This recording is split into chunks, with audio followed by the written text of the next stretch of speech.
Today I'm evaluating this St. Petersburg house for one of my clients. She's a first-time home buyer. She's going to be in town Monday to check out a few houses.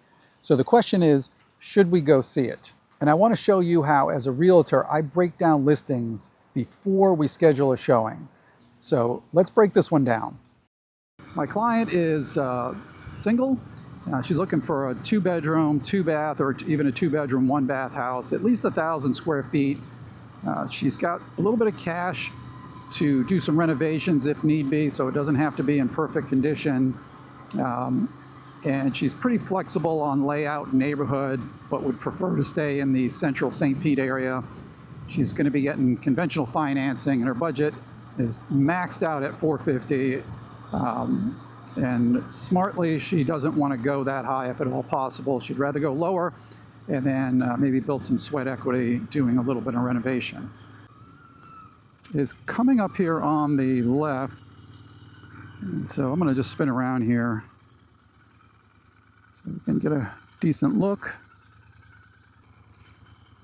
All right, so there it is. And I like to break down the listings into 2 different levels, and which is basically the stuff you can find on Zillow or homes.com, and then level 2 is the stuff that you're not going to find on Zillow. It's just either hard to find or it's only on the multiple listing service, which is a website that's limited to licensed realtors.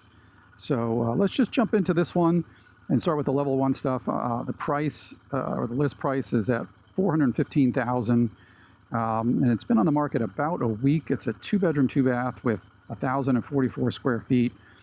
The price per square foot is $398, which it compares to $292 for the neighborhood, and that is my first red flag. Why is this house priced 30% higher than the neighborhood average?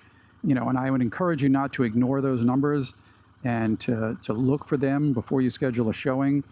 We're going to assume that there's a good reason that the realtor did their job in pricing the house, but there are lots of people out there that have an inflated sense of what their house is worth. And if that's the case, you have to ask yourself if it's worth your time when you have what I would consider an unmotivated buyer.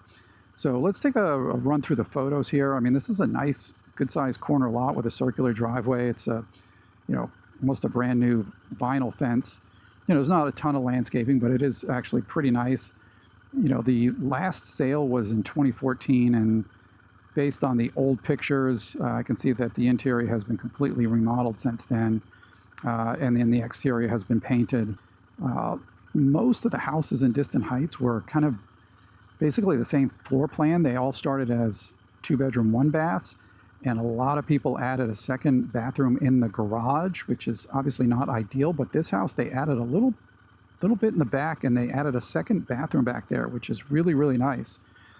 So other than the price, as we go through the photos, I don't see any real red flags. The house is clean. It's fairly recently updated. It's got newer floors. The kitchen has solid surface counters and newer cabinets and appliances. So everything's good there. We're off to a good start. The only issue is that price per square foot. Can it be justified at 30% higher than the neighborhood average? We'll talk more about that later. So let's jump into the level 2 stuff. And this is what I focus on, and this is what I put in my pre-showing report, stuff that you're less likely to find. And if you're not familiar, there are 2 things that are most likely to cause a purchase to fall apart. And the first thing is the appraisal. So if you're financing, remember, the bank's only going to lend based on the appraisal. So if you say, sure, I'll pay $400,000 for a house, but the appraisal comes in at $350,000, you either have to renegotiate the price or you have to come up with the difference. And the second thing, which is a far more common, especially in Pinellas County where there's a lot of older houses, is the 4-point inspection issues. You can't get homeowners insurance unless an inspector marks satisfactory the 4 main systems of the house, which are plumbing, roof, electrical, and HVAC, the air conditioning. So with this house, we know that the AC is about 11 years old. It was 2014. The roof is 2014. Roof, you tend to get 20 years or so before it starts to become an insurance issue. What we don't know, however, is the age of the water heater, the electrical, whether there have been any updates to the plumbing. On the seller's disclosure, there was the seller indicated that there haven't been any plumbing leaks, which is great. And then we don't know if the sewer line has been replaced. So we've got a couple of big question marks there. Water heater's not a big deal. That's maybe $1,000, $1,200 installed. But this house was built in the 50s, so it could very well have galvanized pipes, which could be an insurance issue.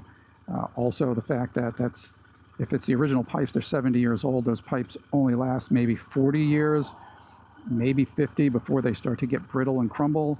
That could be a problem.